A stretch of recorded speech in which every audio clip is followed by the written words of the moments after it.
இவ்வளோ மகளிர் உட்காந்துருக்கீங்க, ரொம்ப சந்தோஷமா இருக்கு. என்ன மாதிரி வயசானவங்க யாரையும் காணா, ஒரு 70 வயசு 65 வயசு, நீ கொஞ்சம் வயசாக இருக்குன்னு நினைக்கிறேன். அப்போல்லாம் எஸ்எஸ்எல்சி தான் நாங்கள்லாம் படிக்கும்போது, எஸ்எஸ்எல்சி 11th ஸ்டாண்டர்ட்னு பேர். நான் கண்டாச்சிபுரம் அப்படிங்கிற கிராமத்தில் படித்தேன். அந்த கிராமத்தில் எஸ்எல்சி படிக்கும்போது மொத்தம் எஸ்எஸ்எல்சி அதுதான் இப்போ வந்து +2 மாதிரி, அது படிச்சுட்டு தான் காலேஜுக்கு போகணும். நான் எஸ்எஸ்எல்சி படிக்கும்போது அந்த கண்டாச்சிபுரம் பள்ளிக்கூடத்தில் மொத்த ஸ்டூடெண்ட்ஸ் கிளாஸ் எஸ்எஸ்எல்சியில் 16 பேர். எத்தனை பேர்? 16 பேர். இப்போ எங்கன்னா +2ல் +1ல 16 பேர் படிக்கிற ஸ்கூல் இருக்கா? எல்லாம் எவ்வளோ பேர் படிக்கிறாங்க? 200, 300, 400 தான் படிக்கிறாங்க. 16 பேர் படித்தோம் 1964. ஏன்னா அப்போ கல்வி படிக்கிறதுக்கே யாருக்கும் உரிமை கிடையாது, எல்லாரும் படிக்கலாங்கிற எண்ணம் கிடையாது. இன்னொன்று தெரியுமா, அப்போ நாங்கள் எஸ்எல்சி படிக்கும்போது எனக்கு 2 வாத்தியாருங்க கன்னியாகுமரியிலேருந்து வந்தவங்க தான். ஒருத்தர் தங்கராஜன் பேர், இன்னும் வாத்தியார் பேர் மறக்க முடியுமா? அவர் சயின்ஸ் வாத்தியார். அப்போல்லாம் சயின்ஸ் வாத்தியார், ஹிஸ்ட்ரி வாத்தியார், சோஷியல் வாத்தியார் தான். சோஷியல் வாத்தியார் முகமது பராக்னு, அவரும் கன்னியாகுமரியிலேருந்து வந்தவர் தான். என்னடா கன்னியாகுமரியிலேருந்து 400-500 கிலோமீட்டருக்கு கண்டாச்சிபுரத்துலேருந்து வேலை செய்கிறாங்களான்னு அப்போ எனக்கு தோணலை, இப்போ தோணுது.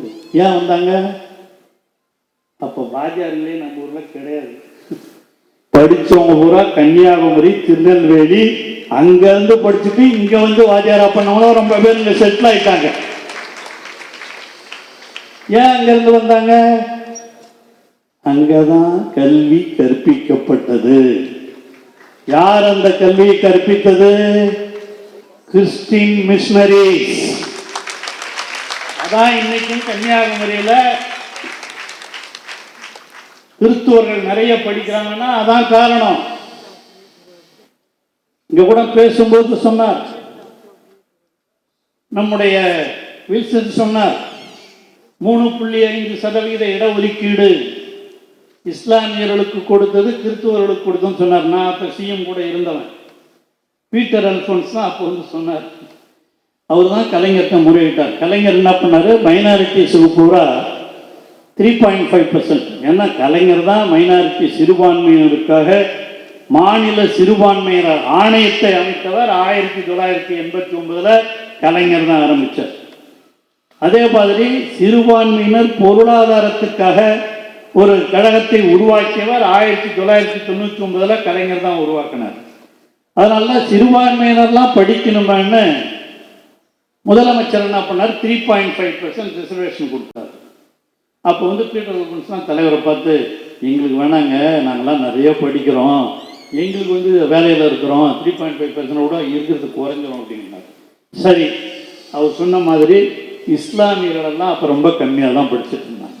ஏன்னா இஸ்லாமியர்கள்லாம் அப்போ பிஸ்னஸ் அது மட்டும்தான் இருந்த ஒரு காலம், படிக்கிறது கம்மியாக இருந்த காலம். அதனால் என்ன பண்ணார்?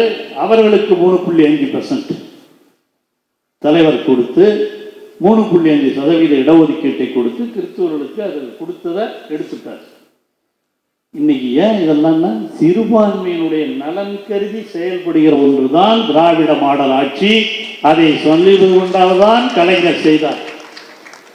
அதெல்லாம் வரலாற்று நீங்கெல்லாம் புரட்டி பார்க்கணும். ரொம்ப பேருக்கு இதெல்லாம் தெரியாது, ஏதோ வந்துட்டோம் போயிட்டோம்னு.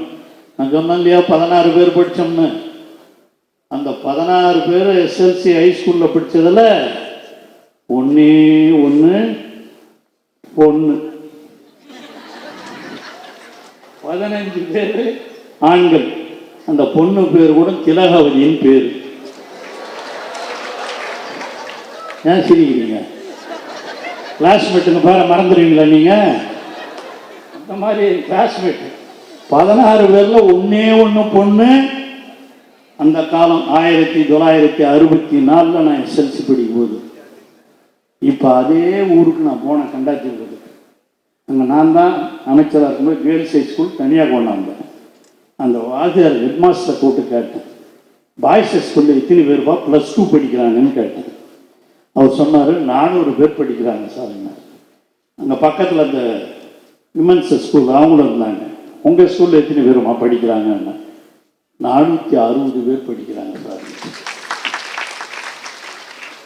அதுதாங்க திராவிட மாடல். அதுதான் பெரியார், அண்ணா, கலைஞர் சொன்னது. எல்லாரும் ஆணும் பெண்ணும் சமம், எல்லோரும் படிக்கணும். அடித்தளத்து மக்கள் எல்லாரும் படிக்கணும், அவர்களும் படிக்க வைக்க வேண்டும் என்பதுதான் நம்முடைய நோக்கம். அதைத்தான், அதுவும் குறிப்பாக சிறுபான்மை சமுதாயத்தை சேர்ந்தவர்கள் அவர்களும் படிக்க வேண்டும். அடித்தளத்தில் இருக்கிற மக்கள் எல்லோரும் படிக்க வேண்டும். அது பள்ளிக்கூடத்தில் படிக்க ஆரம்பித்தாதான் உயர்கல்விக்கு வர முடியும். ஆக இந்த பள்ளிக்கூடங்கிறது சாதாரணமான விஷயம் அல்ல. இந்த ஸ்கூல்ஸ், ஆரம்ப பள்ளி, அதான் தமிழக முதலமைச்சர் அவர்கள் தெளிவாக அங்கங்கே பேசுகிற பொழுது சொன்னார், என்னுடைய 2 கண்கள், ஒன்று கல்வி, மற்றொன்று சுகாதாரம் சொல்லுவார். அந்த கல்வி வளர்ச்சிக்காக அரும்பாடுபட்டு கொண்டிருப்பவர் தான் நம்முடைய தமிழக முதல்வர். அதனால தான் இன்னைக்கு தமிழக முதல்வர் அந்த திட்டத்தை, அவர்கள் பல்வேறு திட்டங்களை கொண்டு வந்து ஆரம்ப கல்வியும் உயர்கல்வியும் வளர்வதற்கு எல்லா நடவடிக்கைகளையும் எடுத்துக் கொண்டிருக்கிறார். அதை யாரும் மறுக்க முடியாது. அதனால்தான் இந்தியாவிலேயே இன்று தமிழ்நாடு தான் உயர்கல்வியிலே மிக சிறப்பாக விளங்குகிறது என்பதை யாரும் மறுக்க முடியாது. அதையும் சொன்னார் தமிழக முதலமைச்சர். என்ன சொன்னார் தெரியுமா?